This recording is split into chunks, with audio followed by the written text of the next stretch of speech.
Many individuals anticipate that consistent physical activity, particularly daily walking, will invariably lead to bodily changes. They expect the scale to drop and their waistline to slim. Yet for millions, especially adults over 35, there's a sense that something isn't quite right. Despite their efforts, the expected outcomes remain elusive, leading to a quiet accumulation of frustration. This isn't because walking is ineffective, but because the body's internal mechanisms don't operate as commonly believed. Buried deep within the body, entwined around crucial organs, lies a distinct type of adipose tissue that differs significantly from typical body fat. Visceral fat doesn't make its presence known. You won't feel it burning or shifting. However, it actively influences hormones, hinders insulin sensitivity, and propagates inflammatory signals throughout the system. One can appear outwardly normal while still harboring an internal metabolic risk. What many fail to adequately explain is that merely initiating movement through walking doesn't automatically eliminate visceral fat. There's a precise internal point when the body decides to release it. And until that moment arrives, your diligent efforts may feel sincere, but the deeper transformation remains unstirred. For years, the prevailing notion has been that exertion is the primary determinant. Walk longer, walk faster, push harder. If fat persists, the simple conclusion is that more effort is required. However, the human body doesn't react to effort like a machine. It responds to signals. When these signals are misaligned, increased effort can actually be detrimental.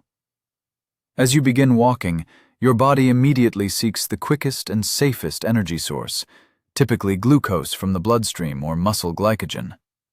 This process is efficient, familiar, and protective. From a biological standpoint, burning fat, especially visceral fat, isn't an immediate priority. The body first assesses a different question. Is the environment stable or stressful? If movement feels hurried, breathing becomes shallow, or heart rate escalates too rapidly, stress hormones like cortisol surge. Elevated cortisol instructs the body to preserve its deeper energy reserves rather than release them. This explains why many diligent walkers, despite sweating, feel stagnant. They're working harder, but their physiology remains in protective mode. Understanding this perspective completely reshapes the experience. The issue isn't a lack of discipline. It's a matter of timing. Once you grasp how the body determines when to shift gears, walking takes on an entirely new meaning.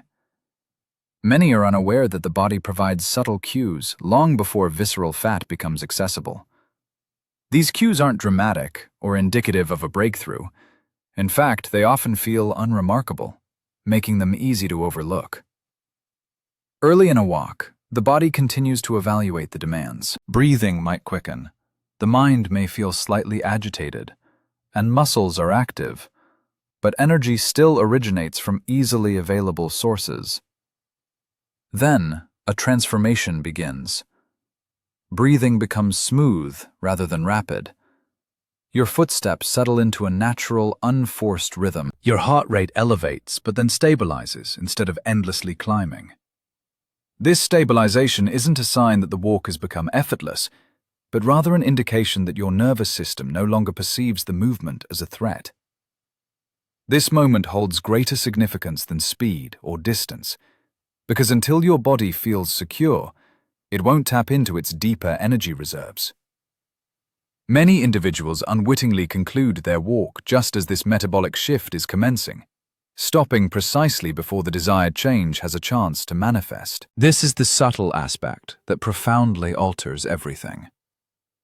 Walking doesn't immediately transform your metabolism upon starting movement. It occurs after your body settles into a steady internal state. Once breathing becomes regulated, oxygen delivery improves, and heart rate stabilizes within a moderate range, the body begins reprioritizing. Energy production gradually transitions from rapid glucose utilization to fat oxidation. This shift isn't perceived as effort. There's no sudden surge or intense sensation. Instead, there's a sense of ease, as if your body has found a sustainable rhythm. Because, biologically, it has. Mitochondria react to this consistent demand by enhancing their use of fatty acids, and hormonal signals become more conducive to releasing stored energy. This is the metabolic switch that most people unknowingly await. Crucially, this shift isn't merely a function of time. It occurs when specific conditions are met. When stress hormones remain low and oxygen availability stays high, the body no longer needs to shield its deepest reserves. Only then does visceral fat become an active part of the energy equation. At a certain point during a walk, a subtle yet profound internal event takes place. No apparent signal, no alert, no discernible sensation announces it. Yet metabolically, this is the pivotal moment. Exercise physiologists often refer to it as crossing an internal threshold, the juncture where fat oxidation contributes more significantly to energy production than glucose. Initially, glucose dominates due to its speed and efficiency, but its reserves are finite. As walking persists at a steady, moderate pace, oxygen uptake becomes more consistent, and mitochondrial activity intensifies. It is at this stage that the body subtly reconfigures its energy priorities. Fat, previously held in reserve, assumes a more prominent role. Respiratory patterns reflect this change, even if you are not consciously aware of it. Carbon dioxide output shifts, oxygen efficiency within cells improves, and beta oxidation accelerates. The significance of this moment lies in the fact that not all fat responds identically. Subcutaneous fat is relatively accessible, whereas visceral fat is not. It necessitates this precise metabolic environment to become available. This is why walking often seems ineffective until it suddenly isn't. The underlying work was occurring long before any visible changes emerged. This imperceptible threshold clarifies a common source of frustration. People stop walking, assuming nothing is happening, when in reality, they were on the cusp of entering the most crucial phase without realizing it. Crossing this line may not feel dramatic, but it marks the commencement of meaningful internal transformation. One of the greatest misconceptions regarding walking for fat loss is the belief that speed is the decisive factor. Faster walking feels productive, and heavier breathing suggests effectiveness. But the body assesses effort by internal load, not pace. Heart rate serves as the clearest external indicator of this load. When heart rate remains within a moderate range, typically 50% to 70% of your maximum heart rate, your physiology begins to favor fat as a primary energy source. This zone allows oxygen delivery to meet demand without triggering stress responses. Cortisol levels remain controlled, and insulin sensitivity improves. These conditions are vital for visceral fat to become metabolically accessible. If heart rate rises too quickly, glucose again takes precedence, as the body perceives the movement as urgent and reverts to faster fuel. Conversely, if heart rate remains too low, metabolic activation is slow, and the fat oxidation machinery never fully engages. Walking occupies a unique middle ground, where the body can perform efficiently without feeling threatened. This explains why a relaxed yet purposeful pace often yields superior results compared to overexertion. The goal isn't to burn more calories momentarily, but to establish an internal state where fat burning is sustainable. Once heart rate stabilizes in this zone, visceral fat is no longer protected. It becomes part of the energy conversation. You don't need a heart rate monitor or smartwatch to ascertain when your body enters a fat-burning state. Your physiology provides subtle yet reliable cues once you learn to recognize them. One of the clearest indicators is breathing. It becomes deeper and more rhythmic without feeling forced. You can comfortably speak in full sentences, yet you are aware that your body is engaged.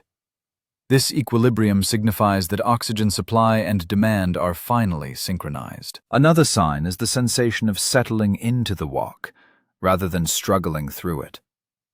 Your steps feel coordinated, your shoulders relax, and tension in your neck and jaw dissipates. This is not the disappearance of fatigue, but the onset of efficiency.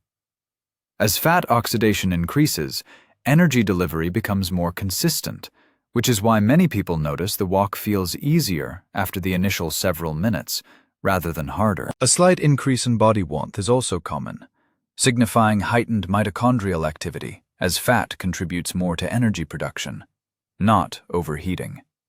Some individuals also report enhanced mental clarity or a calmer mood. These changes reflect reduced sympathetic stress and improved blood flow, conditions that facilitate the safe release of visceral fat. When these signals coincide, you have entered the state that makes walking metabolically impactful. Not all fat behaves identically, and this distinction clarifies why visceral fat often seems so resistant. Subcutaneous fat, located just beneath the skin, is relatively easy for the body to access, responding sooner to movement and short-term energy demands. Visceral fat, however, is different. It resides deeper, surrounds vital organs, and directly influences hormonal communication. Due to this role, the body rigorously protects it. Visceral fat primarily responds to internal conditions, not effort alone. High cortisol levels signal the body to retain it. Unstable blood sugar indicates uncertainty, and poor oxygen delivery restricts mitochondrial utilization. In such environments, visceral fat remains sequestered. But when walking establishes stability, steady breathing, controlled heart rate, balanced stress hormones, the message changes. When the body no longer perceives danger, it redirects its fuel resources more safely and strategically. This is why consistent, moderate walking consistently surpasses sporadic, intense exercise in diminishing visceral fat.